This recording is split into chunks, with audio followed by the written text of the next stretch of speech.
Hello, my friends. Hello from Eugenia, the founder of Mindfoodness and also this group. Today, I wanted to talk to you about binging on stocked up food. It can be really hard for us. There is so much food available, and we spend so much more time at home, and some of you might find yourself eating more where you usually didn't do that before. Maybe you've struggled with eating in general before even the lockdown and find yourself struggling even more. So either way, it can really be a common issue for people that we are overeating, eating more, eating maybe for emotional reasons or just because food is available. So in this video today, I would like to talk about what you can do if you tend to overeat and binge eat on stocked up food. So a lot of the time people ask me, what is it? What is the reason why I am doing that? Like, what do you think is causing this issue? I mean, obviously, the title is suggesting, because there is more food available. But I think it goes deeper than that. It goes further than that. I believe, in particular, those who have had some, let's say, issues or challenges with their relationship with food even before the lockdown. So someone who was more like in this diet mentality, okay, was dieting, was restricting food. If that was the case, now there is food available that maybe you didn't allow yourself to eat before. Yeah, so maybe you didn't have bread before, but now you have it. Now there is bread available. So you might actually find yourself overeating on that bread. Or because we didn't know what's going to happen, a lot of people bought food that they usually wouldn't have, or as I said, didn't allow themselves to eat.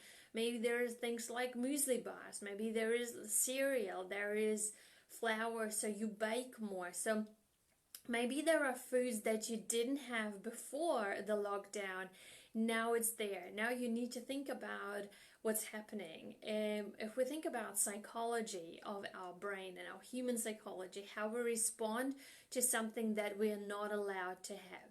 Now, boredom factor, Lisa, yes, absolutely. There is boredom. Yeah, there is. So we have so much more time now as well. But think about what, the human psychology, that forbidden fruit. So if you didn't allow yourself to eat certain foods, now they are available. That is that forbidden fruit effect. So now it becomes more appealing. Now you see that all the time. And a lot of people maybe even say, you know what, I don't care. I'm here for 4 weeks and I can go back to eating clean and healthy and better once it's all over. So we give ourselves maybe that permission to even indulge in that food. So if you had this diet mentality, then it might also be the case for you. Why are you experiencing that? Leslie, thanks for keeping up the support. You're very welcome. It's my huge pleasure. So also another reason why you might be experiencing this is food scarcity. So what I mean by that, food is not scarce. Food is available. Food is in abundance. We don't have delivery problems. We don't have scarcity. However, if when you were a child and you were growing up, food was maybe not in abundance, for whatever reason, maybe you grew up in a country where it wasn't in abundance, maybe your parents didn't allow you to eat certain food, so they were restricting certain foods. Maybe you experienced something, maybe your family didn't have much money, so food was not available.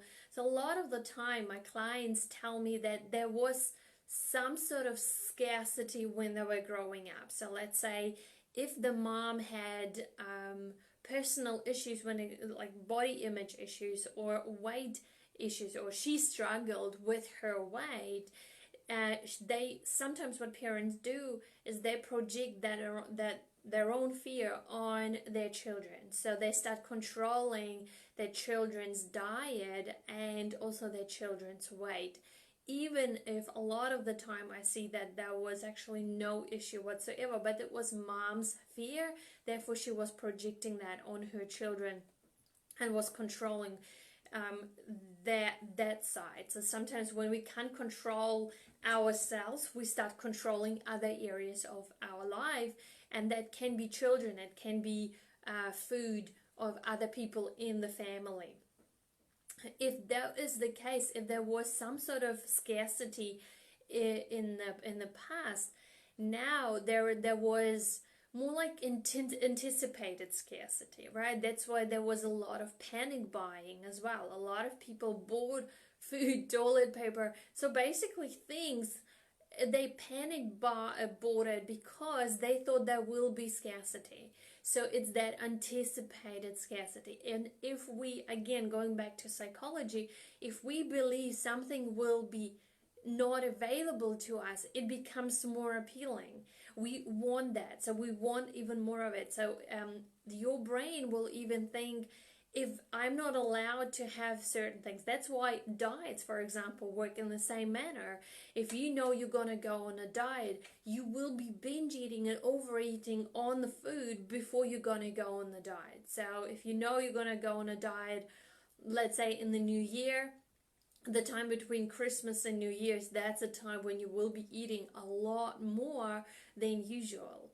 If you know you're going to go on a diet on a Monday, you will be overeating in the weekend knowing that scarcity is coming. So it's the same thing what might be happening for you right now. If your brain thought there won't be food available because people will be buying it out, or there won't be food to deliver anymore, your mind might remember that experience in the past when there was scarcity, so it might be wanting to eat now even more. So that is another reason why you might be overeating and binge eating, if that is the case for you. Also, another reason why it might be happening is stress related as well. So food is sometimes our coping mechanism. It's something that we have learned. It soothes us. It makes us feel good for a moment. It distracts us from our thoughts. It distracts us from something that is causing us stress, right? So it is a it's I call it self-medication. Okay, so we medicate ourselves with food. It's something, as I said, that we have learned because we've done that in the past. If you know exactly, usually if I ask clients or those who come to my seminars, how do you feel when you have a little bit of chocolate?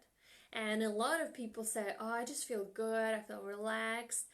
That is something that you have learned. You've done that in the past. Now your brain remembers what it feels like. So next time when there is stress, your brain goes back to, okay, stress, what is it that I know that can help me? Chocolate. If I eat chocolate, I know how I'm going to feel. Boom, you find yourself in the cupboard or opening up bars of chocolate or biscuits or whatever your go-to food is. It can be alcohol. It can be, for some people, it's a drug of choice, and we all choose different things. It can be food, drugs, alcohol, sex, pornography, shopping, all those different things that make us feel good. And also, like someone suggested boredom. Absolutely, boredom. So stress, boredom, that is another sensation. Boredom is an interesting one. Your volume seems to be very quiet. Try to put your volume up. I will try to bring it closer, and hopefully that will be better a bit. Yes, so where was I? Boredom. I was talking about boredom. So boredom, boredom is an interesting one. So if you, for example, find yourself bored, you might, again, that is something that you have learned. If I'm bored, I'm going to go and find something that will kind of fix that for a moment. And definitely food is one of the things that much better, thank you. Awesome. So food is definitely something that might do it for you, right? It gives you something to do. And because food also releases dopamine, so that feel good feeling, you will feel good for that moment. And again, when I talk about how habits are created, so how do we create habit? There's a 3 steps. First is there is a trigger, then there is a behavior, and then there is a reward. Now, a trigger can be emotion, okay? There are certain emotions that you're feeling. Trigger can be boredom. Trigger can be you saw food and now it's available. Trigger can also be you're very sad, yeah, or you feel stressed. So there are different triggers. Now there is a behavior. So let's say in the past, when you were bored, you ate, now there is a reward, you felt good. You kind of had something to do, so you felt good for that moment. There is a reward. We always only do something if that meets our need. We only do something if that meets our need, okay? So the question is, what is my need? If I eat because I'm bored, that means my need was to overcome that boredom, to kind of get entertained, to have some fun, to do something that I enjoy. That was my need, yeah? So the question is, how can I meet that need in another way? So we go back to the trigger, because boredom was that trigger. So we either avoid or eliminate the trigger. So that can be, if you know that in the evening when you watch TV, you actually get bored. Maybe you can plan other things. Maybe you can do something completely different other than watching TV. We can also change, if let's say we experience the trigger boredom, we can also change our behavior. So instead of getting bored or you feel you are bored, your behavior could be, okay, I'm bored. I'm just going to sit with that feeling. It's okay. I don't need to change how I feel all the time. It will change anyway. The way we feel never stays the same. It always changes how we feel. Right? With food or without food, it's gonna change. Or you can do something else. If you feel there is a sensation of boredom, all right, what is it that I can do? I can go and talk to my partner. I can go and play with my kids. I can go and read a book. I can go and listen to a podcast. I can go and knit, whatever, or drawing or painting. There are so many things that you can do. Or you can just rest and relax and say, you know what, I am okay with that. So different reasons why you might be experiencing yourself now overeating and binge eating. So few suggestions, or practical suggestions, because that's important to me that you guys have practical tools and practical suggestions that you can apply at home. And while we are in this, we still have at least 3 weeks to go. By the way, happy anniversary everyone, because we have week 1 over. So today is week 1, okay? So happy lockdown anniversary, week 1. You guys are great. You guys are doing great. Keep going, stay safe, and let's keep each other safe and healthy as well.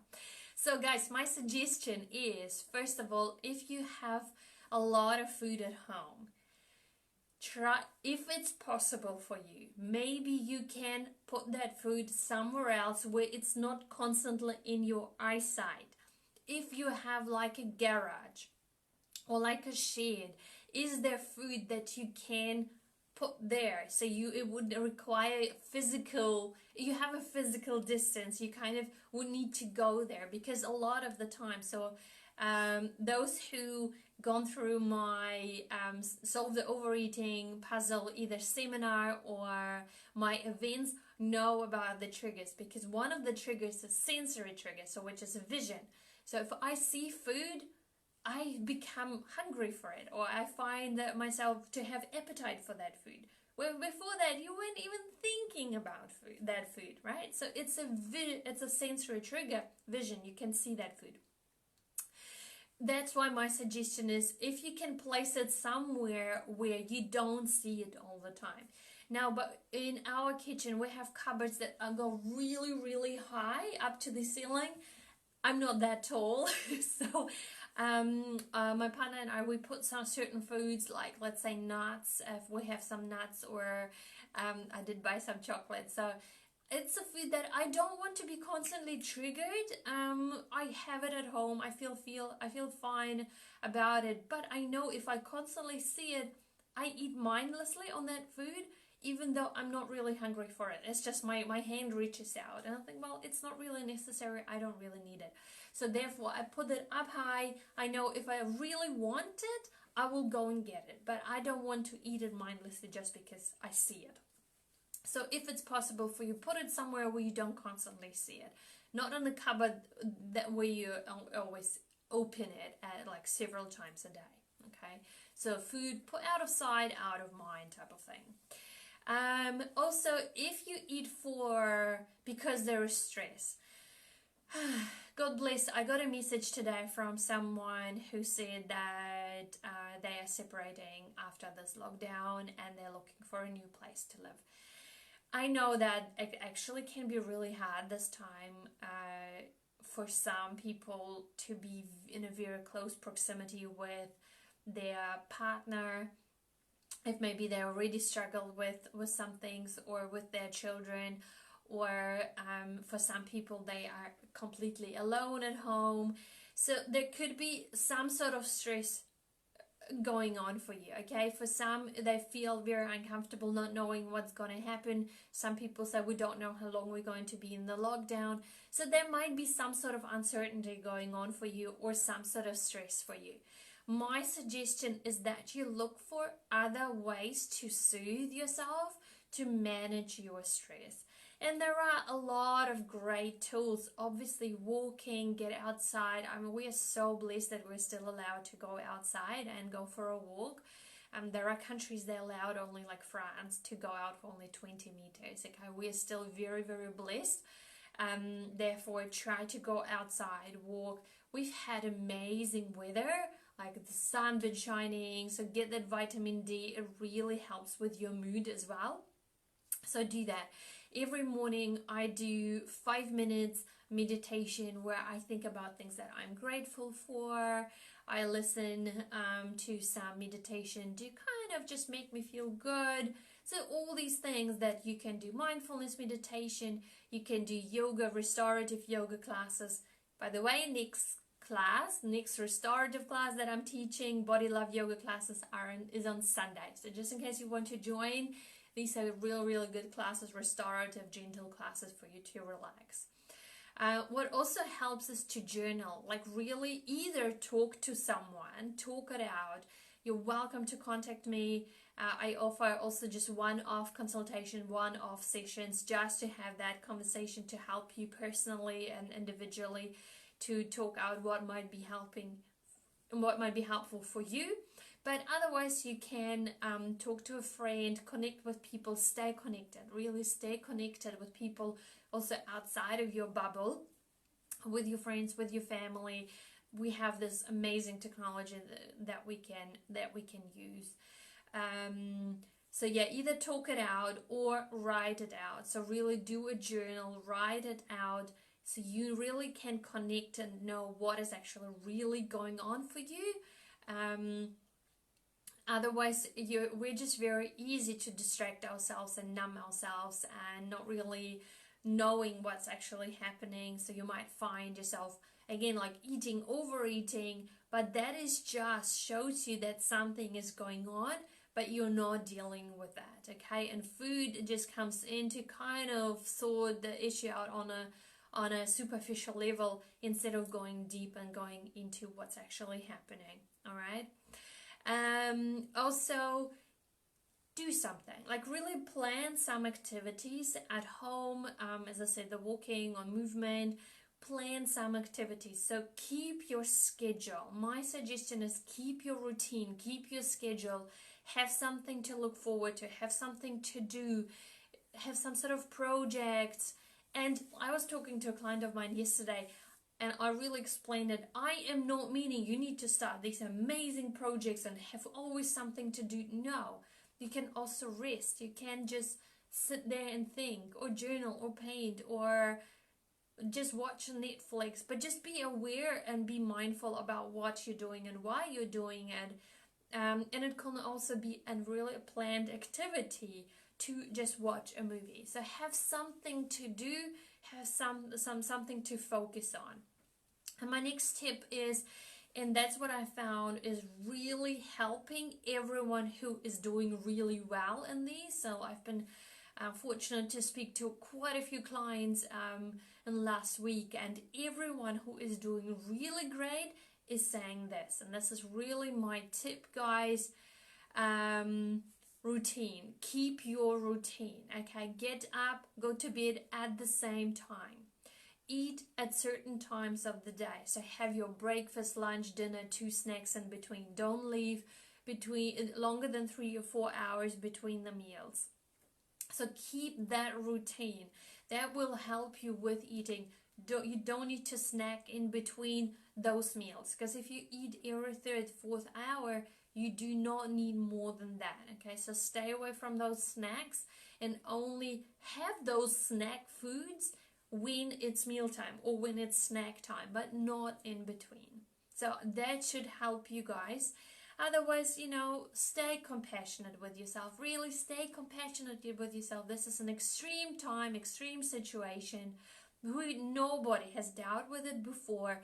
Therefore, we will go to coping mechanisms that